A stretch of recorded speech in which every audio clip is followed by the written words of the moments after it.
So the media has continued to push the narrative that Trump and officials and the Trump campaign colluded with the Russian government, and they continue to push this narrative with very little to no evidence, while not focusing whatsoever on the fact that there were leaks from the intelligence community that were done illegally and given to the media, which is an actual scandal. But the media doesn't focus on it whatsoever because they are determined to try to bring down the Trump presidency in any way that they can by any means necessary, basically. So they don't focus on the leaks whatsoever, but it's a big deal. And we now have a little bit of evidence, a little bit of self-incriminating evidence from a former Obama appointee that may actually prove to be a smoking gun. So this is from World News Politics. Did former DOD Deputy Assistant Evelyn Farkas let the cat out of the bag? And she may very well have. In an interview that has received zero mainstream media attention, former Department of Defense Deputy Assistant and MSNBC commentator Evelyn Farkas may have spilled the beans about the Obama administration's widespread surveillance and intelligence gathering on President Trump while he was a candidate and during the transition. Former DOD Deputy Assistant Farkas appeared yesterday, it wasn't yesterday, this article was a few days ago, on MSNBC's Morning Joe, and you have never seen co-host Mika Brzezinski so quiet in all your life. Farkas spoke openly about the type of intelligence that has been gathered before Obama left office and about urging her former colleagues to gather all the intelligence they could before the Trump administration took over. Here is a transcript of Farkas's interview with Mika Brzezinski, who sat stunned, barely speaking a word throughout Farkas's story. Farkas: I was urging my former colleagues, and frankly, speaking to the people on the Hill, Capitol Hill, it was more actually aimed at telling the people, the Hill people, to get as much information as you can, get as much intelligence as you can before President Obama leaves the administration, because I fear that somehow the information would disappear with the senior Obama people who left, so it would be hidden away in the bureaucracy.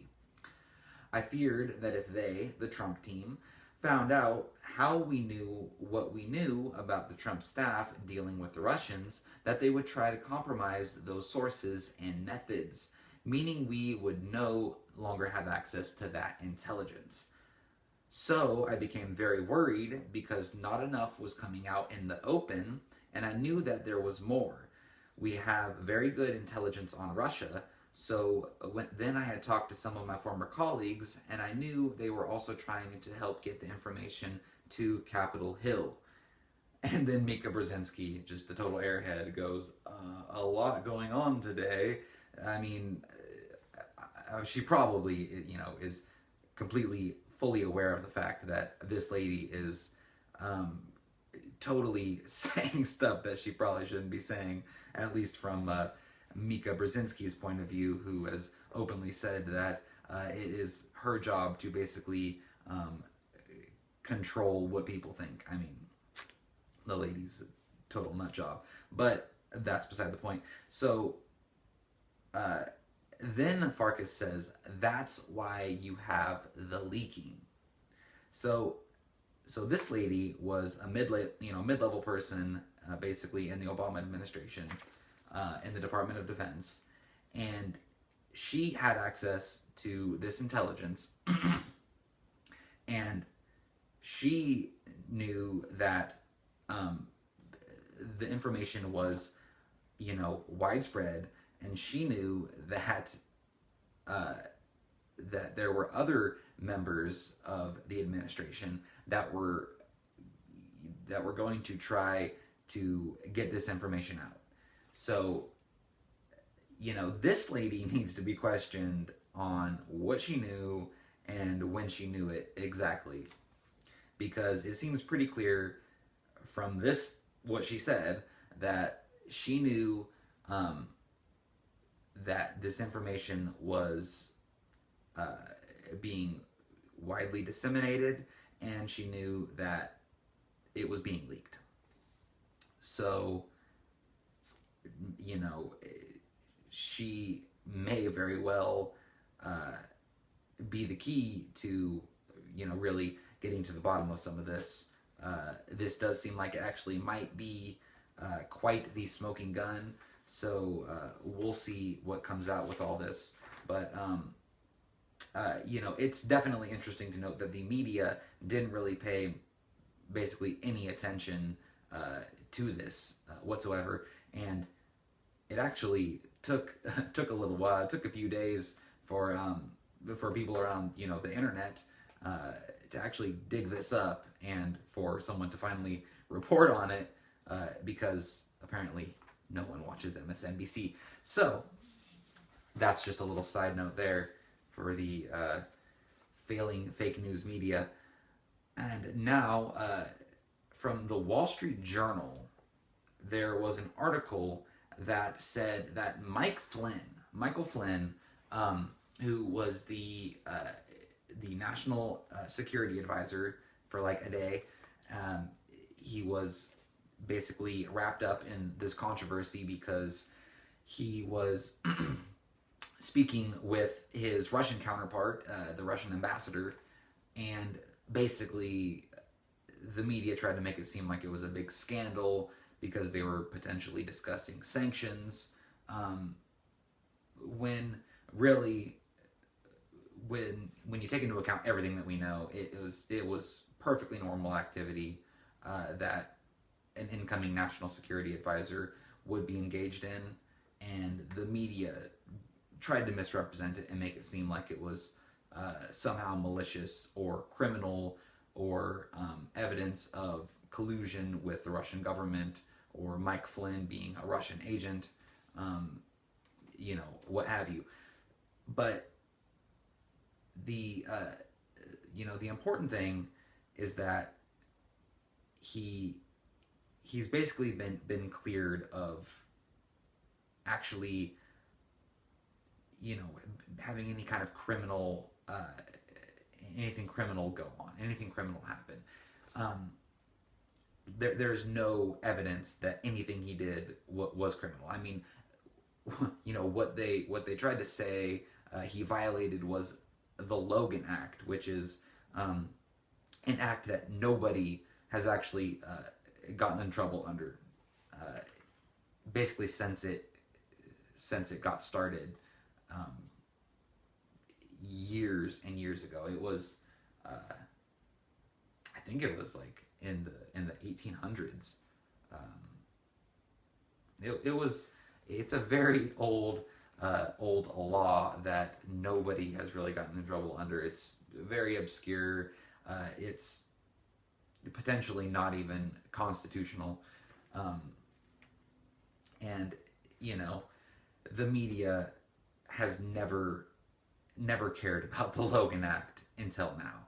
So it's a total, witch hunt. Basically, it's a witch hunt. The entire Russian Trump, collusion narrative as a whole, but specifically, what happened to Mike Flynn, for sure. And now what the media is trying to say, what this Wall Street Journal article is trying to say, is that Mike Flynn is offering to testify to the House committee in exchange for immunity. So they're trying to say that in order for him to testify to the Intelligence Committee on the basis of the investigation that they're doing, the Russian probe investigation, that he is going to want immunity. So basically that would mean that he wouldn't get in trouble if any sort of criminal activity was brought upon him for whatever reason regarding the Russian probe. But the thing about it is that it is fake news. So So the article goes on here. Former National Security Advisor tells FBI, the House and Senate Intelligence Committees, he's willing to be interviewed in exchange for deal, officials say. Mike Flynn, President Donald Trump's former national security advisor, has told the Federal Bureau of Investigation, and congressional officials investigating the Trump campaign's potential ties to Russia that he is willing to be interviewed in exchange for a grant of immunity from prosecution, according to officials with knowledge of the matter. And what they're citing is a letter from Mike Flynn's attorney, and the problem with that is they're absolutely misrepresenting what was actually in the letter. So I'm going to quote to you the portion that they're almost certainly referencing, because nowhere in the letter was there any use of the word immunity. It wasn't used at all. The only thing that could kind of be somewhat taken as being in that kind of a context is this right here.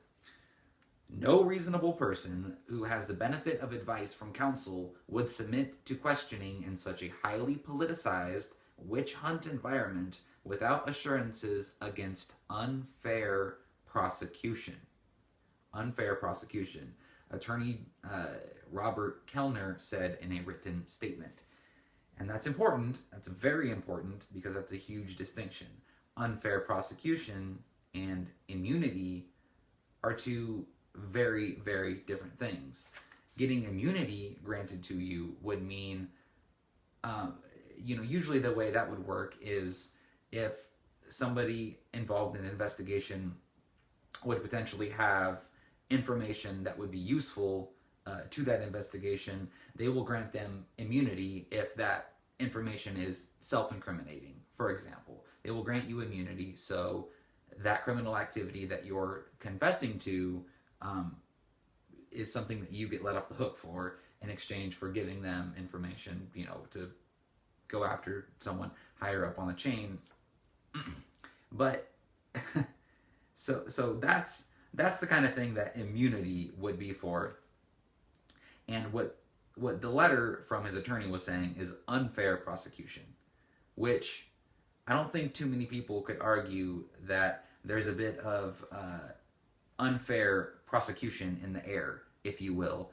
I mean, just look at the way that the whole situation with Mike Flynn was handled in the first place. Completely normal activity as the incoming national security advisor talking with his Russian counterpart. People who've looked at the transcripts of the phone calls, Devin, Nunes, the House Intelligence, head of the House Intelligence Committee, who's on blast now, by the way, and others, have said that there's nothing criminal there. There's nothing illegal there whatsoever. But they try, Democrats and the media tried to make it seem like it was, something malicious or something criminal. So what he's saying here is we basically don't want to go into this if it's going to continue to be a total witch hunt. And I mean, whether or not that's something that they should be doing, I mean, that it's his attorney. I mean, it kind of seems like something that an attorney, would do. It doesn't seem like it's out of bounds to me or completely unreasonable. And for sure, it is definitely not asking for immunity. I mean, that is a complete misrepresentation and a little bit of fake news from the Wall Street Journal, which, I guess has its good days and has its bad days. They're not as bad as CNN, I guess, or something like that. So it's unfortunate to see that. I'd like to that'd be nice to see a retraction from the Wall Street Journal on that, and we'll see if that happens. Don't hold your breath. And so now we move on. And so the left always tries to say that people on the right wingers are, the conspiracy theorists. We're the 9/11 truthers and, whatever else, the tinfoil hat wearing conspiracy theorists. Um, but now, more and more, you're starting to see some seriously conspiratorial, stuff coming out of people on the left, and it's getting to be a little bit absurd, and it's kind of hilarious. It's funny, but it's dangerous at the same time, because if you get enough, you get enough people to believe this kind of stuff, who knows what could happen. But this is from the Independent.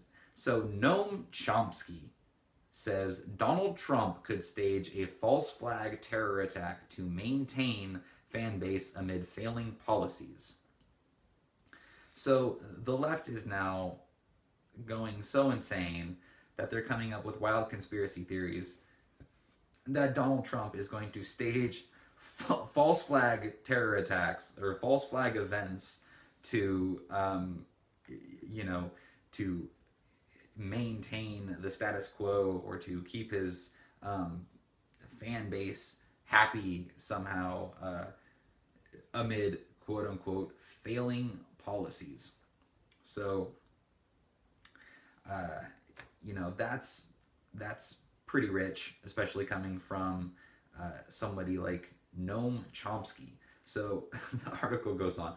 Donald Trump's administration could stage a false flag terrorist attack to maintain the support of voters after they realize his promises are built on sand, Noam Chomsky has claimed. Yeah, built on sand. I mean, immigration has dropped by 60%. We've got the best, small business numbers since like the 1980s. Consumer confidence is through the roof. You look at all the different companies that are investing. I mean, there's like hundreds of billions of dollars of investment in the United States, because all these jobs are going to come back because of cutting the corporate tax and all this other stuff. I mean, getting us out of the Trans-Pacific Partnership basically on day one. I mean, the list goes on and on and on. Nominating Neil Gorsuch to the Supreme Court.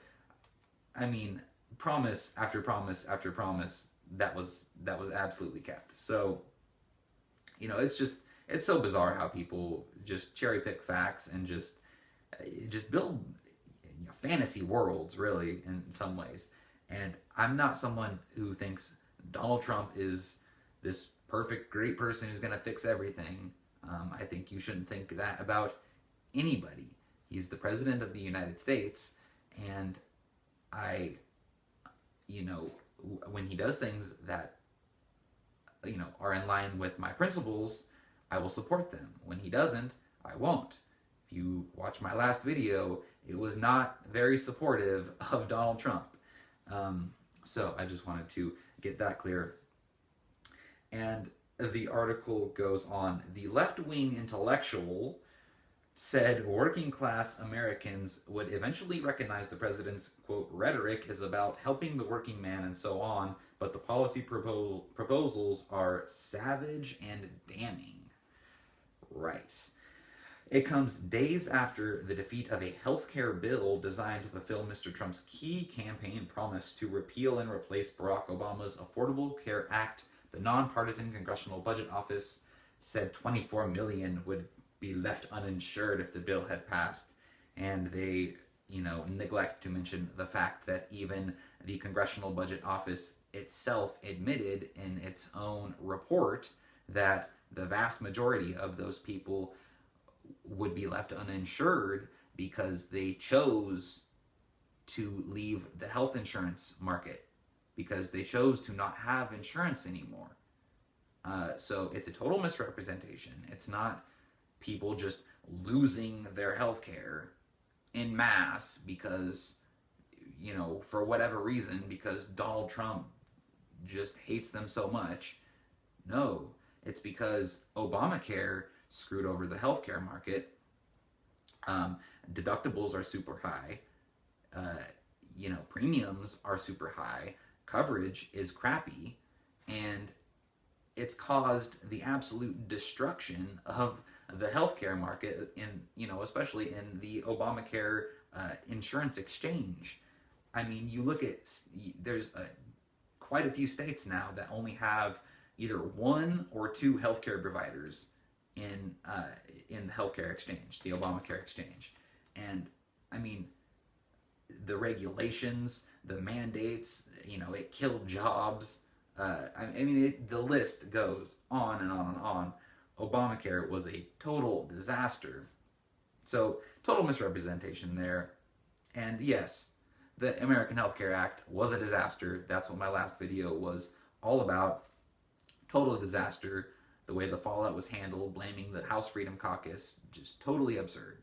But it's just so funny that they cherry pick this one thing and they say, oh, okay, so he's just, all his campaign promises are made of sand. He's just, just totally BSing everybody. I mean, it's completely unrealistic. And, I guess people just want their confirmation bias to be confirmed. So they just will, buy into this kind of stuff. It's sad, but just total ridiculousness.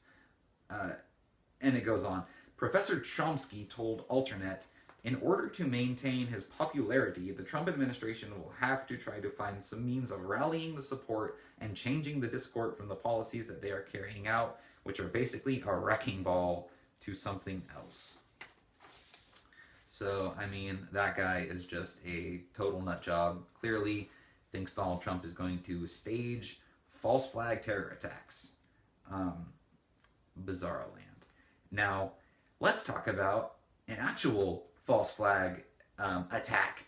Yeah, well, a false flag event, let's say. From InfoWars. Trump was right. Jewish teen arrested for bomb threats to Jewish centers. Well, would you look at that? President Trump was viciously attacked in February for suggesting the threats may have been a false flag to, quote, make people look bad. The ADL and other far-left Jewish groups, without any evidence, blamed, quote, white supremacists who were emboldened by Trump's for being behind the calls. It turns out that Trump was entirely right, and they are entirely wrong. From the AP. Israeli police on Thursday arrested a 19-year-old hacker who they said was the main suspect in a wave of bomb threats against Jewish community centers in the United States, appearing to crack a case that has sent a chill through the American Jewish community.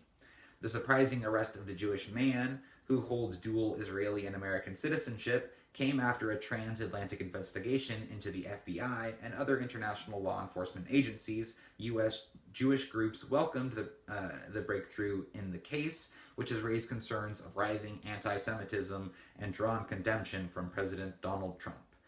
Israeli police described the suspect as a hacker, but said his motives were still unclear.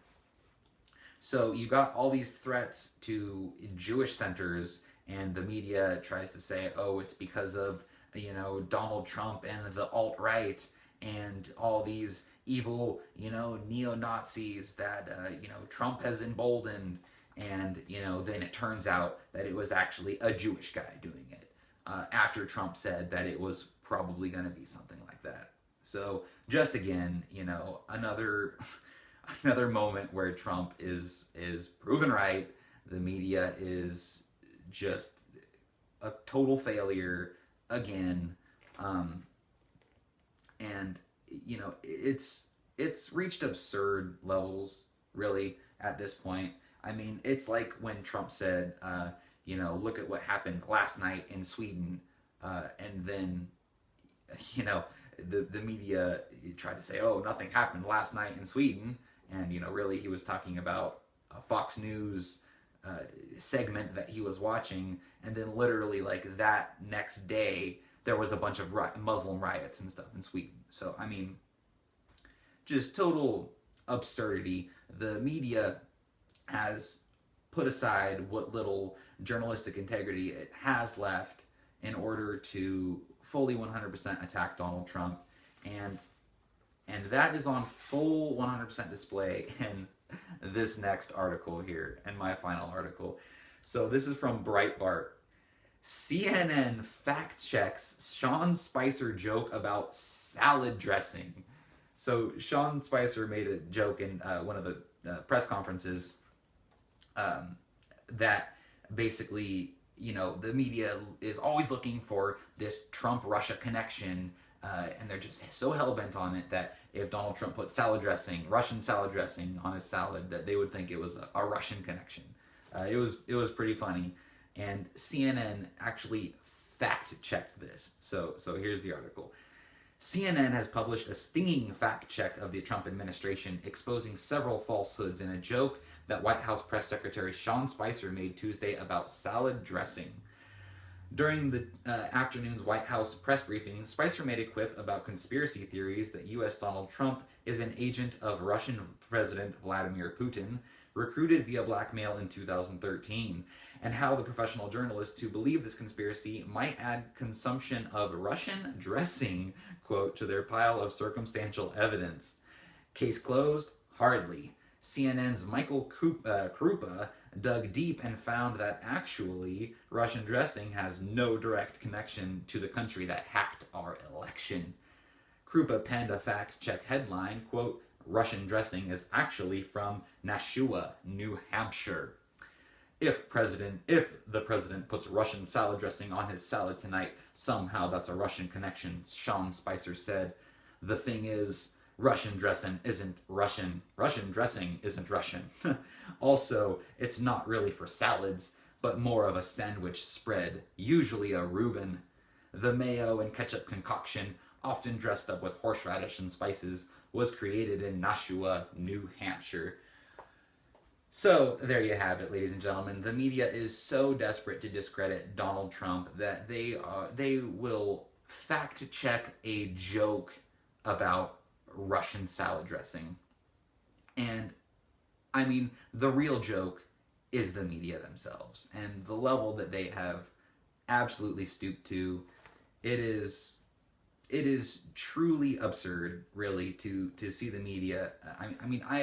We all know that the media is biased, but I don't know that anyone could disagree that the media treatment of Donald Trump, whether you hate him or love him, has been almost 100% completely against him in probably in an unprecedentedly, vicious and vile and virulent way. They will do anything to try to discredit him, including fact-checking jokes. So, total absurdity. And with that, I hope you enjoyed this video. If you did, please subscribe and stay tuned for more videos in the future. Please leave a comment. Give me any suggestions, or if you've got any constructive criticism or anything of the sort, I'd like to hear from you. Also, if you would like to listen to the podcast version of this, there will be a link on SoundCloud. Also, follow me on Facebook and Twitter, and I will have the links for all of that in the description. So I hope you have a wonderful day, and may the force be with you.